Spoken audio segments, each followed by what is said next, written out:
So here's what we're not going to do.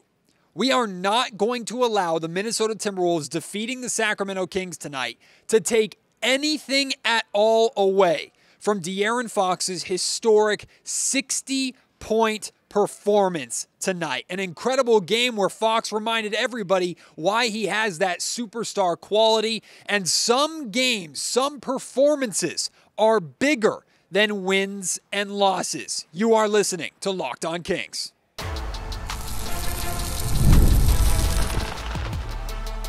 You are Locked On Kings, your daily Sacramento Kings podcast, part of the Locked On Podcast Network, your team every day. And now, ladies and gentlemen, it is that time for another episode of Locked On Kings. Hello and welcome into Locked On Kings, your podcast hub for Sacramento Kings coverage all season long. Today's episode is brought to you by FanDuel. You can start the season with a big return on FanDuel. Right now, new customers can place a $5 bet and you'll get started with $150 in bonus bets if you win that first $5 bet. Visit FanDuel.com to get started. My name is Matt George. I have the privilege of being your host here. I'm a Sacramento sports anchor and reporter for ABC 10 News, and of course, it stings tonight that the Sacramento Kings lost 130 to 126. Of course, it stings that De'Aaron Fox couldn't have the icing on top of his historic night cupcake with an actual Sacramento Kings victory. But like I said in the introduction, we're not going to allow the loss to shed any kind of negative light or certainly brush any bit of this 60-point performance from De'Aaron Fox under the rug. It does not take anything at all away from what Fox did. 60 points, 22 of 35 from the field, 6 of 10 from three-point range, 7 assists, 3 steals, and a block tonight. De'Aaron Fox damn near had half of the Sacramento Kings points.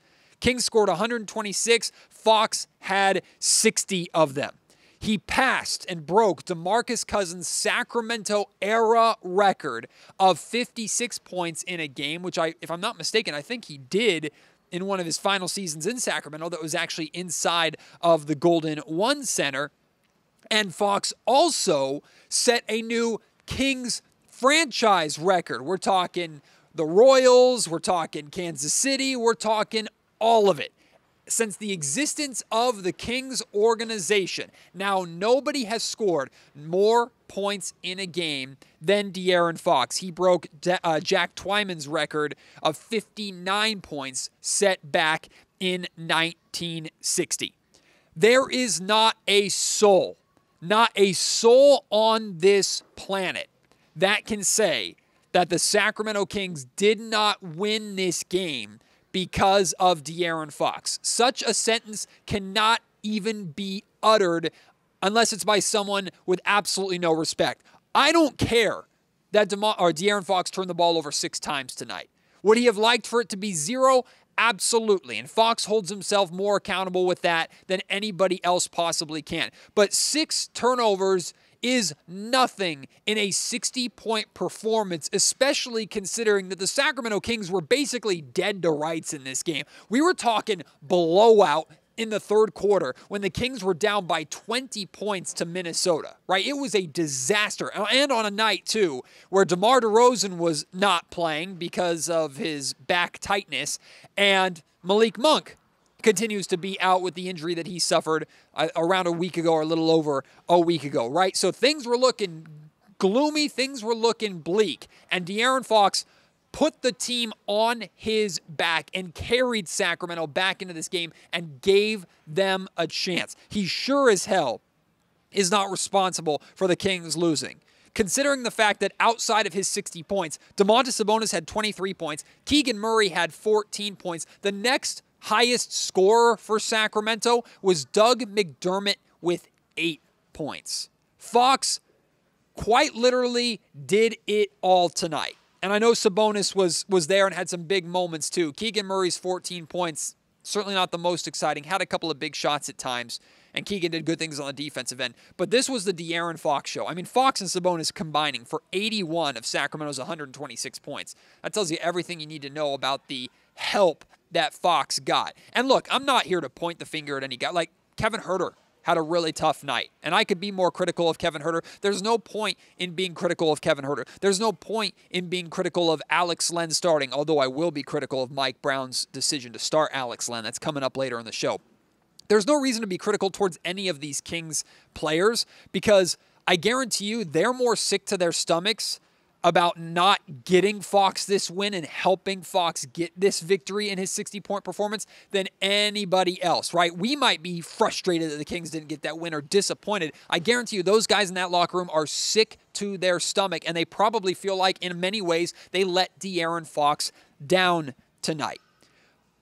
A couple of games ago, before the Kings win over the Phoenix Suns on Wednesday, Luke Laux, who's the Sacramento Kings, one of their lead assistant coaches, he handles the defense, but he's also been the guy that has worked closely with De'Aaron Fox since Mike Brown took over, right? He's a guy that's largely responsible for Fox's emergence as a more consistent three-point shooter.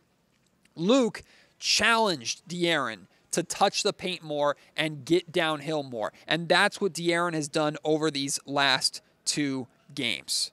And it's a reminder of how unguardable De'Aaron Fox is, right? He is unguardable. And the efficiency of which he scored 60 points tonight can't be glossed over either, right? 60 points on 31 shots. 31 shots is a lot of shots, but considering the fact that he shot 64% from the field, and let's put this into context.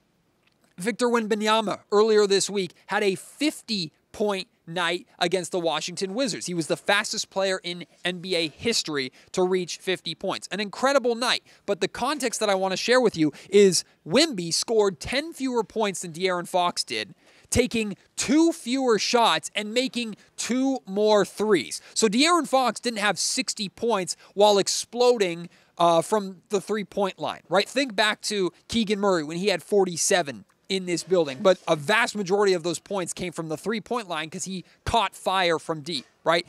De'Aaron only took 10 threes.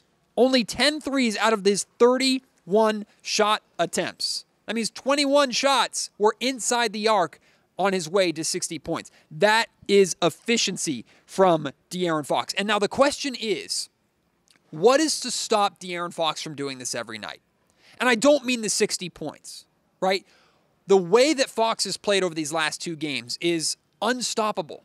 And when we talk to Mike Brown about it, we talk to different players about it, we talk to Fox about it, the only thing stopping De'Aaron Fox from doing this on a nightly basis is himself. And that's not to criticize or question effort or say that De'Aaron Fox is not giving his all every single night, because it is hard as hell to play as hard and as fast as De'Aaron Fox has played over these last 2 games. I imagine over the course of an 82-game season, while also dealing with injuries and with the idea of playing even more games in the playoffs and a potential deep playoff run, I imagine it's exhausting to play that way on a nightly basis. But if De'Aaron has to have a conversation with Mike Brown and say, play me fewer minutes a night so I can play this way, maybe that conversation needs to happen. Because this version of Fox that we've seen over these last 2 nights, again, 60 points aside, the way Fox has played, how Fox has attacked over these last 2 games, attacked the paint, that's what the Kings need 82 games a year, or that's what the Kings need from Fox every single time he steps on the floor. Doesn't mean he's always going to have a great night, but when Fox is attacking that way, at the very least, it forces defenses to make very tough decisions, and hopefully Fox's teammates can step up on nights where Fox isn't scoring 60 like tonight.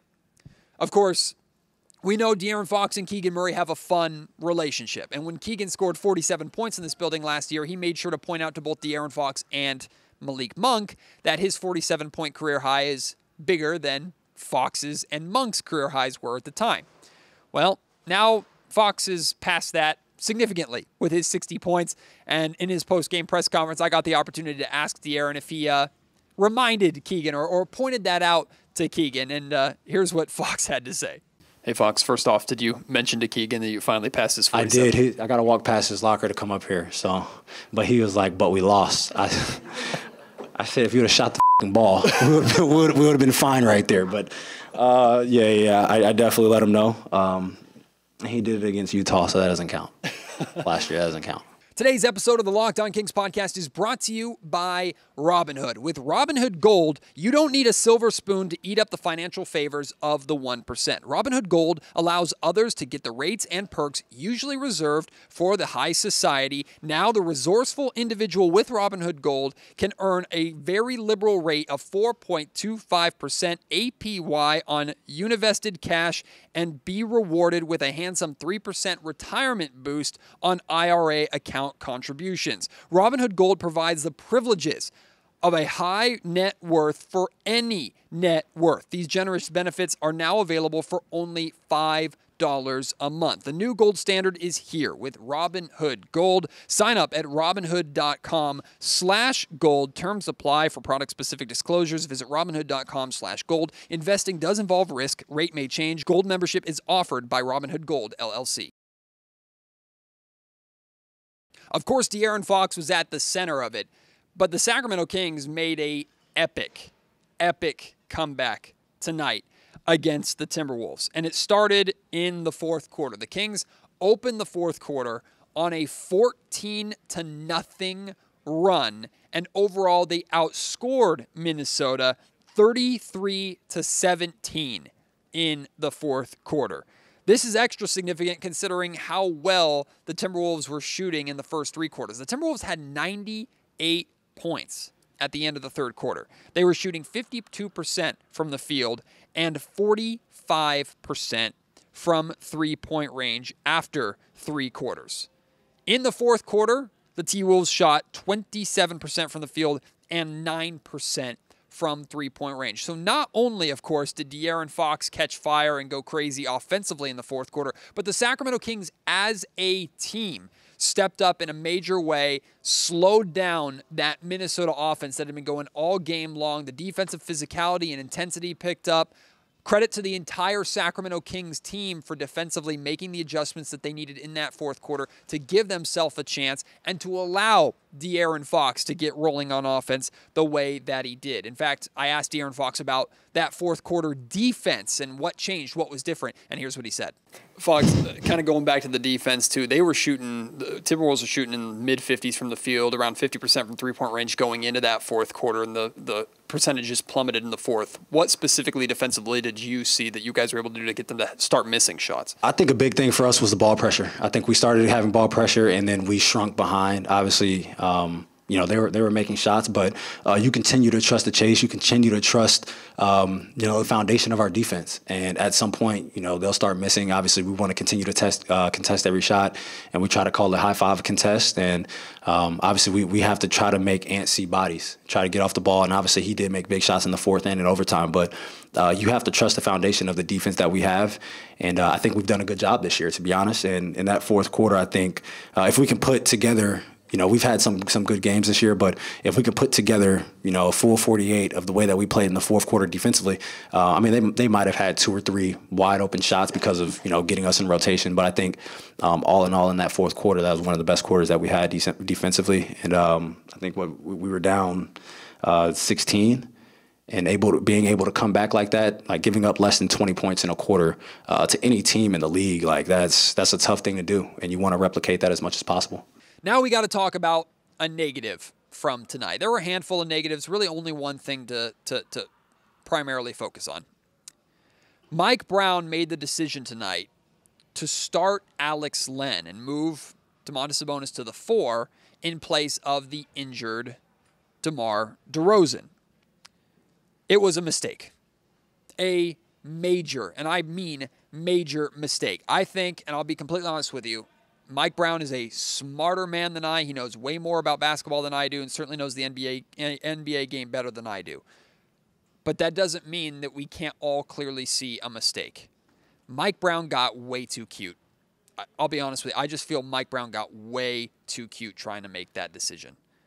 Don't make it harder than it has to be. Starting Alex Len was a unnecessary swing-type move to attempt to match up with the Minnesota Timberwolves rather than prioritize your strength, right? Having Alex Len out there to handle Rudy Gobert or guard Rudy Gobert, in theory, make sense or to match up with Rudy Gobert. In theory, it makes sense, but it's not necessary when, one, Domantas Sabonis can do that just fine, because starting Alex Len on Rudy Gobert doesn't mean Rudy Gobert is going to be guarding Alex Len on the other end, which of course he didn't. He was guarding Domantas Sabonis because nobody on the Timberwolves is concerned about Alex Len offensively at all. Hate to break it to you. That's just the reality of the situation. So you're fine with Sabonis on Len. And I know the Kings were concerned with who to guard Julius Randle, because Julius Randle had, 33 points or something like that on opening night for the Kings this season, which is one of the major reasons why the Kings lost that game to the T-Wolves. Randle could have been handled by Keegan Murray and or Trey Lyles. Or you could have just done the move that you've been doing, which is have Keon Ellis start, have Keegan Murray move off of Anthony Edwards and guard Julius Randle, and have either Keon or De'Aaron Fox handle the Anthony Edwards responsibilities, because both of them ended up spending a lot of time guarding Edwards tonight. I think it is more important for the Sacramento Kings in every single thing that they do, in every game that they have. It is more important for the Sacramento Kings to try to play to their strengths than trying to match up against their opponent. Every time the Kings try to adapt to what their opponents are doing specifically and therefore are limiting themselves, I think is just foolish. I think it's dumb. I don't think it makes any sense. And I'm not here to crap on Alex Len, because it wasn't Alex Len's choice. He went out there and tried to do his job. But the spacing offensively is awful. And even though Alex Len only played 8.5 minutes in this game, the Kings gave up a 12-0 start in the third quarter, which is the reason why the Kings lost this game. Not because of their defense in overtime, not because Anthony Edwards hit some crazy shots in overtime, which, credit to him, he had some incredible shots in OT, and it was a lot of fun to watch two superstars in Ant and Fox go back and forth in OT. But the Kings should never have been in that position in the first place. The Kings should never have been in the position that they were down by 20 points. They were in that position because Sacramento was dreadful to start the third quarter, because Mike Brown rolled that Alex Len starting lineup back out there, and it clearly in the first quarter did not work, and in the third quarter it came back to really bite them in the ass. It was just the wrong decision. It was the wrong choice. And overall, Alex Len ended up playing 41 minutes tonight. Excuse me, Trey Lyles, not Alex Len. Trey Lyles played 41 minutes tonight. Trey Lyles ended up spending the majority of the time on the court. Just start with him. Or play Keon Ellis as your starter, which is what you've been doing anytime that you've lost a significant starter. I know DeRozan is more, for the Kings, plays more of a forward position than a guard position, but you can move Kevin Huerter to the 3, start Keon Ellis at the 2, or if you don't want to do that, Trey Lyles is right there. I understand wanting to have Trey Lyles out there with your second unit. You already stagger your lineups aggressively to begin with to make sure you have a combination of starters and bench players on the floor at all times. So I don't think we will ever see and should ever see this Alex Len starting lineup experiment again. It does not work. It did not work. And in my opinion, it's because of that lineup decision that the Sacramento Kings, if not lost this game, put themselves in a position to lose this game or to fall behind by 20 points. Again, it's not all on Alex Len, and I'm not blaming Alex. He just did his job. I blame the decision by Mike Brown because it shouldn't have worked, and obviously it did not work. Still got things to talk about. I want to talk about Domantas Sabonis. He actually got hurt in this game, but it kind of flew under the radar. We'll talk about that. Plus, we'll talk about Jordan McLaughlin. I want to share some love for Jordan McLaughlin a little bit. And the Kings are back in action against the Utah Jazz tomorrow. How does tonight's overtime game impact that game tomorrow? We'll still talk about that on here on the Locked On Kings podcast. Like I said at the top of the show, today's episode of Locked On Kings is brought to you by FanDuel. Get ready to tackle all of the NFL action with FanDuel, America's #1 sportsbook, because right now new customers can bet $5 and get $150 in bonus bets if you win. The FanDuel Sportsbook app gives you everything you need to place live bets on the NFL, NBA, MLB, college sports, NHL. It's all in one place, so when you get the hunch in the middle of a game, you can check out the latest stats, view live play-by-play, and more on the same page where you place your bets. Just visit FanDuel.com and join today. You'll get started with $150 in bonus bets if you win your first $5 bet. That's FanDuel.com. Never waste a hunch and make every moment more with FanDuel, America's #1 sportsbook. I actually wasn't aware of this until Brendan Nunez of Sacktown Sports 1140 pointed this out to me after the game, and he actually showed me video, and I retweeted that video that he posted on Twitter if you want to go and check that out, at Matt George Sack on Twitter. Domantas Sabonis hurt his back during the fourth quarter, around like the midway point of the fourth quarter, like the 5 and some change minute mark in the fourth quarter. It looked like Trey Lyles kind of bumped him or something, and you can see him like holding his back, and then a possession later, he inbounds the ball, and he makes like this X symbol to the Kings bench, which I assume is sub me out of the game, right? Like, sub me out of the game. I need to get this looked at. He ended up going back into the locker room. Again, did not notice this because at the time, De'Aaron Fox and the Kings are going on a massive run, and Fox was cooking the hell out of the Minnesota Timberwolves. So I don't know if too many people in this building were aware that Domantas Sabonis went back into the locker room. Ended up coming back out, played all 5 minutes of overtime, so it really wasn't noticeable that he was gone. But it is something that I think is worth paying attention to. Domantas Sabonis typically plays hurt or plays through injuries. We've seen that over the course of his time here in Sacramento, so I don't know if it's going to have any kind of impact on him tomorrow. We were told absolutely nothing about it post-game, which is usually a good sign. If there was something to tell, they would tell us. But also, none of us really asked because we didn't really see it. So that's going to be something to monitor tomorrow. But I do have a question. What does Rudy Gobert do? Or maybe a better way to phrase it. What has Domantas Sabonis done to not get the whistle that Rudy Gobert gets? Rudy Gobert straight up flopped like 2 or 3 times in tonight's game, and if the NBA is not going to enforce their flopping rule on Gobert, then what the hell's the point of even having that flopping fine to begin with? Because he flopped a number of times. And look, I'm not going to pretend that the Sacramento Kings didn't try to physically take the ball away from Rudy Gobert on the block when he would get the ball in the low post or get an offensive rebound or whatever. I'm not saying that the Kings weren't physical in trying to get the ball out there. No problem. I'm saying we see Domantas Sabonis in those exact same scenarios and situations on a nightly basis get pummeled. He got straight up mugged by the Phoenix Suns on Wednesday night in a similar position on the low post.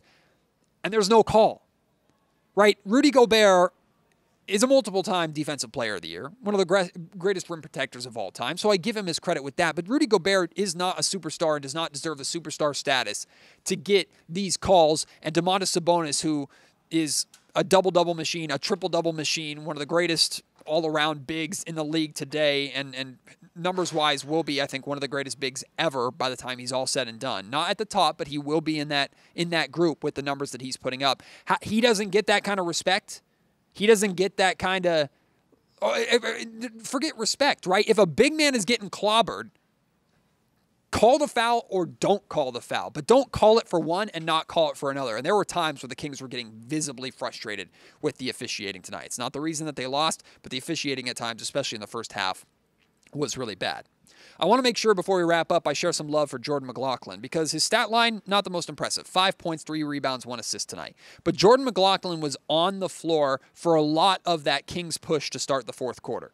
I thought Jordan McLaughlin over these last 2 games has given Sacramento some really valuable minutes off of the bench, and McLaughlin also going against his former team in the Minnesota Timberwolves tonight. Nothing groundbreaking, but played well on the defensive end. For the most part, made the right decisions on the offensive end of the floor.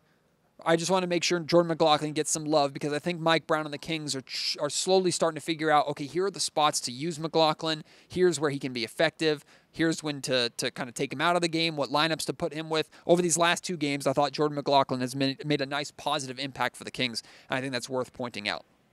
But now the Kings, like in less than 24 hours, I'm going to be right back in this building because the Kings are hosting the Utah Jazz.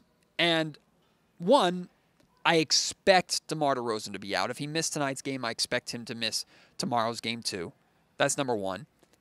Number 2 is the Kings' top guys, of course, in an overtime game, played heavy minutes tonight. Keegan Murray played 45 minutes. De'Aaron Fox, 44 minutes, and a lot of energy obviously exerted in this 60-point performance. Trey Lyles, 41 minutes. Domantas Sabonis, 39 minutes.